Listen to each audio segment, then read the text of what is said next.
Hi ನಮಸ್ತೆ. ಯಾರೆಲ್ಲ ನನ್ನ ವೀಡಿಯೋ ನೋಡ್ತಾ ಇದ್ದೀರೋ ಒಂದು ಸಬ್ಸ್ಕ್ರೈಬ್ ಮಾಡ್ಕೊಳ್ಳಿ, ಹಾಗೆ ಫ್ರೆಂಡ್ಸ್ ಮತ್ತು ಫ್ಯಾಮಿಲಿ ಜೊತೆ ಶೇರ್ ಮಾಡಿ.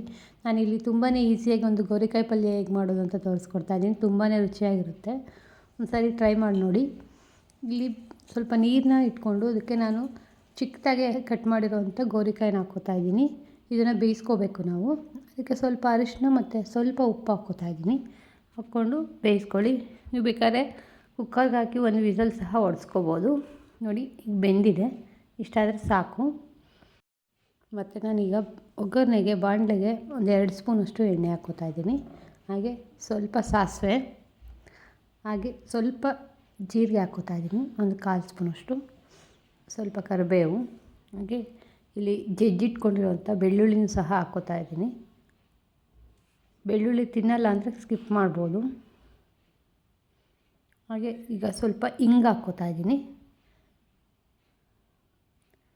ಎಲ್ಲ ಚೆನ್ನಾಗಿ ಫ್ರೈ ಆದಮೇಲೆ ನಾನು ಕಟ್ ಮಾಡಿಕೊಂಡಿರೋಂಥ 2 ಮೀಡಿಯಮ್ ಸೈಜ್ ಈರುಳ್ಳಿನ ಹಾಕ್ಕೊಂಡು ಫ್ರೈ ಮಾಡ್ಕೋತಾ ಇದ್ದೀನಿ.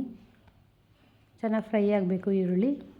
ಖಾರಕ್ಕೆ ನಾನು ಒಂದು 4ರಿಂದ 5 ಹಸಿಮೆಣಸಿನಕಾಯಿ ಹಾಕ್ಕೊಂಡಿದ್ದೀನಿ. ನೀವು ನಿಮ್ಮ ಖಾರಕ್ಕೆ ಎಷ್ಟು ಬೇಕೋ ಅಷ್ಟು ಹಾಕ್ಕೊಳ್ಳಿ. ಚೆನ್ನಾಗಿ ಫ್ರೈ ಮಾಡ್ಕೊಂಡಾದಮೇಲೆ ಇದಕ್ಕೆ ನಾನೊಂದು ಮೀಡಿಯಮ್ ಸೈಜ್ ಟೊಮೊಟೊನೂ ಸಹ ಕಟ್ ಮಾಡಿ ಹಾಕ್ಕೋತಾ ಇದ್ದೀನಿ, ಚಿಕ್ಕದಾಗಿ.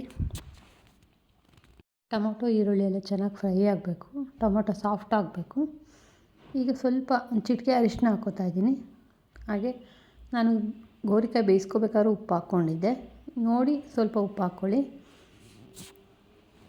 ಎಲ್ಲ ಚೆನ್ನಾಗಿ ಮಿಕ್ಸ್ ಮಾಡ್ಕೊಳ್ಳಿ. ನೋಡಿ ಈಗ ಆಗಿದೆ. ನಾನು ಇದಕ್ಕೆ 1 ಸ್ಪೂನಷ್ಟು ಧನಿಯಾ ಪೌಡ್ರ್ ಹಾಕ್ಕೊತಾ ಇದ್ದೀನಿ. ಹಾಗೆ ಒಂದು ಅರ್ಧ ಸ್ಪೂನಷ್ಟು ಗರಂ ಮಸಾಲ ಹಾಕ್ಕೊಂಡಿದ್ದೀನಿ. ಚೆನ್ನಾಗಿ ಫ್ರೈ ಮಾಡ್ಕೋಬೇಕು ಇದನ್ನೆಲ್ಲ. ಈಗ ಬೇಯಿಸಿಟ್ಕೊಂಡಿರೋವಂಥ ಗೋರಿಕಾಯಿನ ಹಾಕ್ಕೋತಾ ಇದ್ದೀನಿ. ಹಾಕ್ಕೊಂಡು ಚೆನ್ನಾಗಿ ಮಿಕ್ಸ್ ಮಾಡ್ಕೊಳ್ಳಿ ಮಸಾಲೆ ಒಟ್ಟಿಗೆ. ಈಗ ಇದಕ್ಕೆ ತುರಿದಿಟ್ಕೊಂಡಿರೋಂಥ ಹಸಿ ತೆಂಗಿನಕಾಯಿ ತುರಿನೂ ಸಹ ಹಾಕ್ಕೋತಾ ಇದ್ದೀನಿ. ಕಾಯಿ ನೀವು ಸ್ವಲ್ಪ ಜಾಸ್ತಿನೇ ಹಾಕ್ಕೊಳ್ಳಿ, ತುಂಬಾ ರುಚಿಯಾಗಿರುತ್ತೆ. ಚೆನ್ನಾಗಿ ಮಿಕ್ಸ್ ಮಾಡ್ಕೊಳ್ಳಿ. ಚೆನ್ನಾಗಿ ಮಿಕ್ಸ್ ಆದಮೇಲೆ ಒಂದು 2 ಮಿನಿಟ್ಸು ಲಿಡ್ ಕ್ಲೋಸ್ ಮಾಡಿ ಬಿಡಿ, ಒಂದು 2 ಮಿನಿಟ್ಸ್. ಈಗ ನೋಡಿ ರೆಡಿಯಾಗಿದೆ ಆಲ್ರೆಡಿ. ಈಗ ಇದು ಚಪಾತಿ ಒಟ್ಟಿಗೆ, ದೋಸೆಗೆ ಮತ್ತು ಅನ್ನ ಸಾಂಬಾರು ಜೊತೆಗೆಲ್ಲ ಸೈಡ್ಗೆ ತುಂಬಾ ರುಚಿಯಾಗಿರುತ್ತೆ. ಒಂದು ಸಾರಿ ಟ್ರೈ ಮಾಡಿ. ಯಾರೆಲ್ಲ ನನ್ನ ಚಾನಲ್ ನೋಡ್ತಾ ಇದ್ದೀರೋ ಒಂದು ಸಬ್ಸ್ಕ್ರೈಬ್ ಮಾಡ್ಕೊಳ್ಳಿ. Thank you.